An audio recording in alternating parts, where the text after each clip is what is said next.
Story 1. The Shadow in the Spare Room. The late afternoon sun dipped low over the rolling Texas hills as I steered my beat-up sedan along the winding roads leading out of Austin. I'd spent a long weekend in the city, reconnecting with old friends, their laughter and shared stories a welcome reprieve from my quiet life in Louisiana. The drive home was an all-day affair, a monotonous stretch of asphalt and open plains, but an unexpected message changed my plans. Tom, a high school buddy I hadn't seen in nearly a decade, had spotted my Instagram story and reached out. He lived just an hour outside Austin, right along my route. "Swing by," he texted, his words carrying the warmth of old memories. I hesitated only a moment before typing back, "Why not?" The GPS guided me off the highway and onto a series of narrow tree-lined roads that seemed to belong to another era. Tom's house came into view at the end of a gravel drive, a weathered two-story relic of a bygone time. Its faded wooden siding and sagging porch gave it the look of a place frozen in the 1970s, charming in its own peculiar way. The porch boards groaned under my boots as I approached, and when Tom flung open the door, his broad grin erased the years between us. He pulled me into a bear hug, the scent of cedar and aged whiskey clinging to him. "Man, it's been too long," he said, ushering me inside. The interior matched the exterior's vintage aesthetic, creaky hardwood floors, furniture upholstered in avocado green, and a faint mustiness that hung in the air like a memory. We settled into his living room, the kind of place where time seemed to slow down, and cracked open a bottle of bourbon. One glass became two, then three as we swapped stories of high school pranks and long-forgotten dreams. The whiskey warmed my chest, blurring the edges of the world, and before I knew it, the clock read past 9. My head swam, and the 8-hour drive home loomed like an impossible task. Tom must have seen the haze in my eyes. "You're not going anywhere tonight," he said, clapping a hand on my shoulder. "Crash here. I've got a spare room." I protested weakly, but the idea of navigating those dark country roads in my state was madness. "All right," I conceded, "but I'm not sleeping on that ancient couch." He laughed, promising a proper bed, and after a late-night delivery of greasy Chinese takeout, he led me down a dim hallway to the guest room. The room was small, its air thick with the stillness of disuse. A single window let in slivers of moonlight, illuminating a twin bed with a faded quilt and a closet door that hung slightly ajar. I was too drunk to care about the details, collapsing onto the mattress without a second thought. Sleep came fast, heavy, and dreamless, until something yanked me back to consciousness. My mouth was parched, my head throbbing from the bourbon's aftermath. The room was pitch black, save for the faint glow of moonlight filtering through the blinds. I blinked, trying to orient myself, when my gaze landed on the closet door. Something was there, hanging in the shadows. At first, I thought it was a coat, a long black trench coat draped over a rack. But as my eyes adjusted, the shape seemed wrong. It had a bulkiness at the top, like shoulders, and the way it hung felt too deliberate, too human. My pulse quickened, a primal unease curling in my gut. Had it been there when I stumbled in? I couldn't remember. I rolled over, squeezing my eyes shut, willing myself to believe it was just a trick of the light, a drunken hallucination. But curiosity or fear got the better of me. I glanced back. It was still there, motionless, watching. My breath caught, and I forced myself to close my eyes again, counting backward from 10, praying for sleep to reclaim me. Hours later, or maybe minutes, I jolted awake again.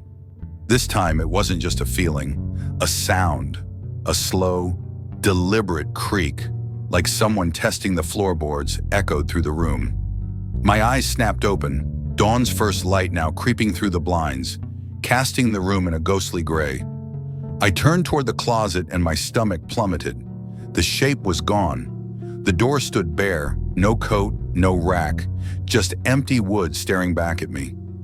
Panic surged through me, electric and cold. I threw off the covers, my bare feet hitting the icy floor, and bolted to Tom's room. He was sprawled across his bed, snoring like a freight train, oblivious to the terror clawing at my chest.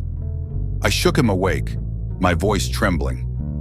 "The coat, the thing in the spare room, It was there, and now it's gone. He blinked at me, groggy and confused, rubbing sleep from his eyes. What coat? I don't have a coat rack in there, man. His words hit like a punch. I dragged him back to the room, pointing at the empty closet door, my voice rising with desperation. It was right there. It looked like a person.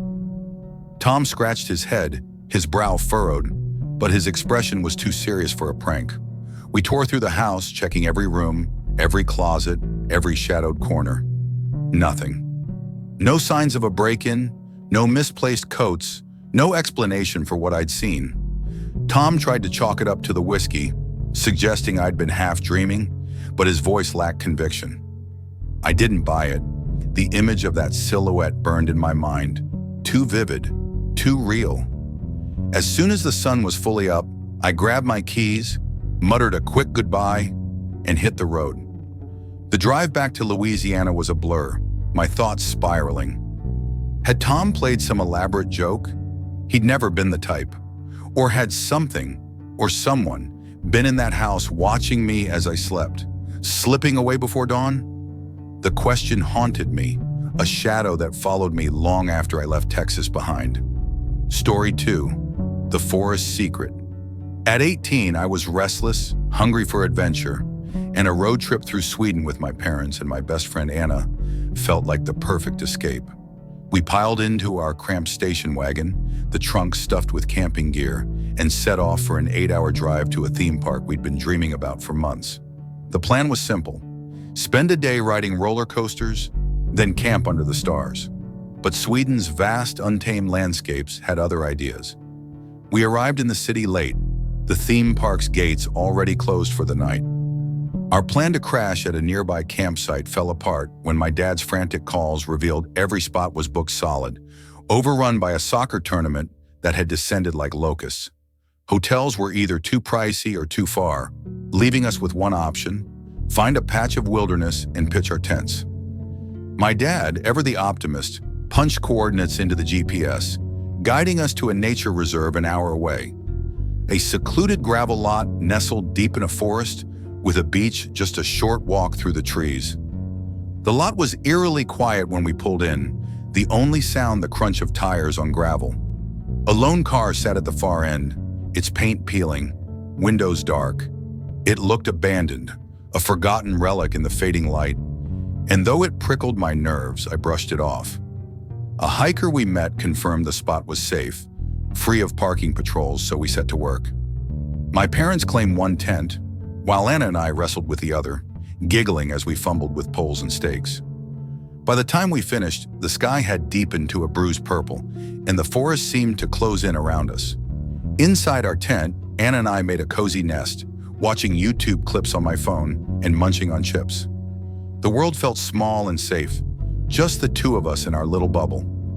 Around 11 p.m., we decided to call it a night, eager to save energy for the theme park.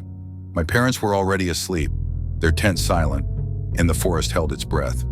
We were scrolling through TikTok, half dozing, when a sharp metallic clang shattered the stillness, like a shovel hitting gravel. We froze, eyes wide, hearts hammering. "What was that?" Anna whispered. I didn't answer, straining to listen. Another sound followed, a heavy thud, like something being tossed into a car trunk, then the unmistakable slam of a lid. The noises came from the direction of the abandoned car. We huddled closer, too terrified to peek outside, our phones clutched like lifelines.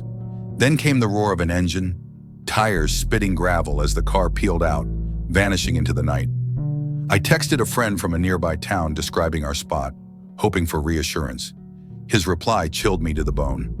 "That beach is bad news. Gangs hang out there, doing illegal stuff. Get out if you can."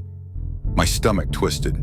We'd stumbled into something dark, something we were never meant to witness. Anna and I sat in silence, waiting, praying the danger had passed with the car. 10 minutes later, just as my pulse began to steady, a scream tore through the forest. A man's voice, raw and guttural, laced with agony. It echoed off the trees, raising every hair on my body. Anna clutched my arm, her nails digging into my skin. I fumbled for my phone, texting my mom. "We heard a scream. Something's wrong." No reply. I called her, my hands shaking, until she finally picked up, groggy and confused. "We didn't hear anything," she said, her voice calm but unconvincing. "It's probably nothing." Nothing? That scream wasn't nothing. It was the sound of someone's world shattering. We curled up under our blankets, eyes darting to the tent's thin walls, every rustle of leaves a threat. The forest, once serene, now felt alive with menace. Then, just as I thought we might survive the night, I heard it. Footsteps, slow, deliberate, circling our tents.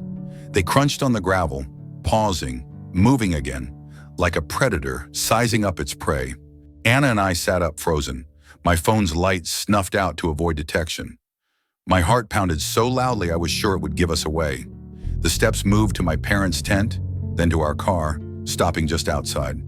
I held my breath, waiting for a shadow to appear against the canvas. Silence stretched, taut and unbearable, until headlights sliced through the darkness. The car, the same car, had returned. Its beams lit up our tent, and we flattened ourselves to the ground, hearts in our throats. I stole a glance through the tiny window, catching the slam of a car door before it sped off again. Relief was fleeting. 5 minutes later, another vehicle roared into the lot. A police car, its lights flashing, tearing down the road in pursuit. What were they chasing? Who had screamed? The questions gnawed at me, but fear kept us rooted. Anna and I fled to our car, locking the doors and sitting in tense silence. I stayed awake until dawn, watching the forest for any sign of movement, while Anna dozed fitfully beside me. Morning brought no answers, only exhaustion. I told my mom everything, and her face paled when she admitted she'd heard footsteps too, and heavy, rasping breaths outside their tent, like something out of a nightmare. My dad, blissfully unaware, listened to our story with growing alarm.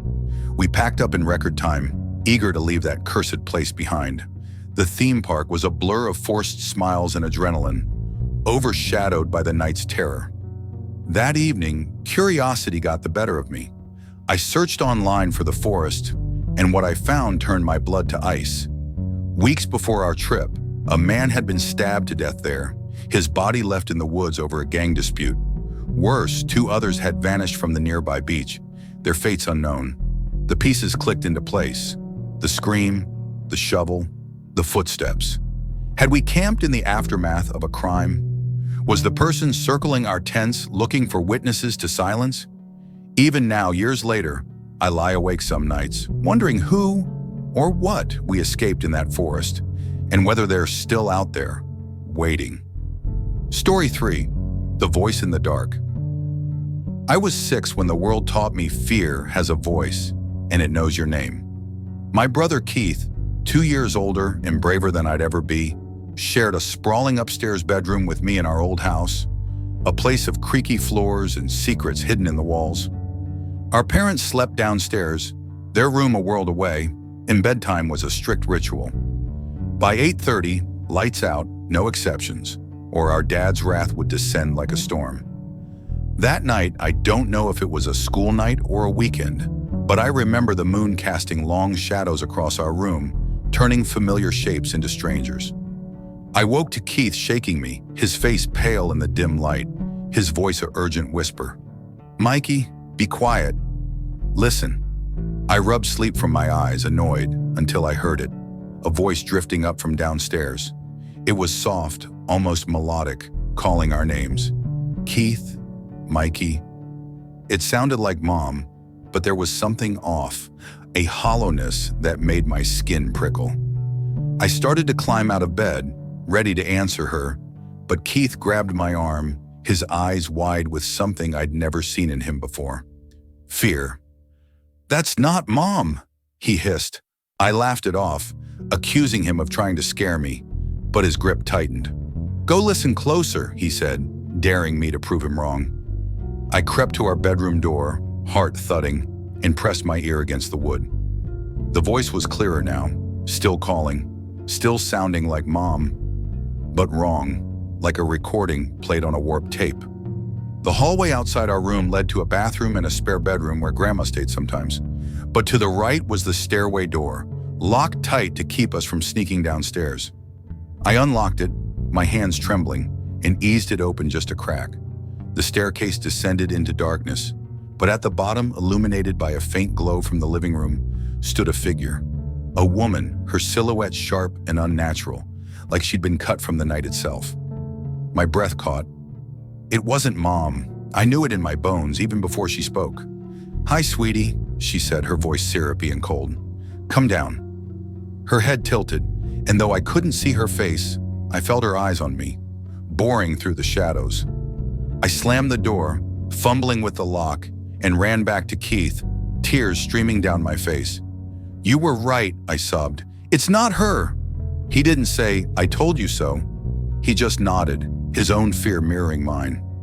We made a pact. On the count of 3, we'd scream, stomp, do whatever it took to wake our parents. 1, 2, 3, and we unleashed chaos, pounding the floor, shrieking until our throats burned. It worked. Our parents burst upstairs, our dad's anger at the locked door melting when he saw my tear-streaked face and Keith's trembling hands. We spilled the story, words tumbling over each other, and Mom's face went ashen. "I wasn't downstairs," she said, her voice barely above a whisper. "I didn't call you." Dad tore through the house, checking every room, every window, but found nothing. No signs of a break-in, no trace of the woman. Mom asked what she looked like, but all we could say was she was a shadow, a shape that didn't belong. Later, we heard the doorbell and saw a police car outside, its red and blue lights painting the walls. We begged to know what was happening, but our parents deflected, saying it was just a random intruder, nothing to worry about. Even as a kid, I knew they were lying. There was something in their eyes, a flicker of recognition, a secret they wouldn't share. They told us to lock our door that night, a rule they'd never enforced before, and praised us for staying put. Years later, I brought it up over dinner, hoping time had loosened their tongues. They brushed it off again, their smiles too tight, their shrugs too practiced. But I'll never forget that voice, how it knew our names, how it waited at the bottom of the stairs. Whoever she wasn't random. She wanted us, and I can't shake the feeling that somewhere, in the dark, she's still calling. Story 4, The Stranger in the Night. At 16, I thought I knew the world, or at least my little corner of it. Our suburban neighborhood was a safe bubble, the kind of place where kids rode bikes until dusk and neighbors waved from porches. But safety is an illusion, and I learned that the hard way one humid summer night. It was a Saturday, and my friend Haley had invited me and a few girls, Tina, Courtney, and Belle, to her place for a low-key hangout. Her parents were out, leaving us the run of her sprawling house, complete with a backyard perfect for gossip and laughter. My mom dropped me off, her car's taillights fading as she reminded me to walk home if she was out late. She was single then, chasing her own adventures, and I didn't mind the 20-minute trek back if it came to that. We spent hours in Haley's backyard, sprawled on blankets, sipping soda, and swapping stories under a sky dusted with stars. Everything was perfect until the vibe shifted. 4 boys from school showed up, their voices loud and their grins cocky. Haley hadn't mentioned inviting them, and my heart sank when I saw Brandon among them. A guy I'd had a messy falling out with, the kind that leaves awkward silences and lingering regrets. Haley thought she was playing matchmaker, but I wasn't in the mood for her games. The night soured, and after an hour of forced smiles, I grabbed my phone and left, texting Haley my frustration as I hit the sidewalk. The suburbs were quiet, streetlights casting pools of amber on the pavement. I walked briskly, my sneakers scuffing the concrete, replaying the night in my head. 5 minutes in, I heard it. Footsteps, not mine, echoing behind me. I slowed, hoping I was imagining it, but the sound persisted, steady and deliberate. I glanced back, and there he was.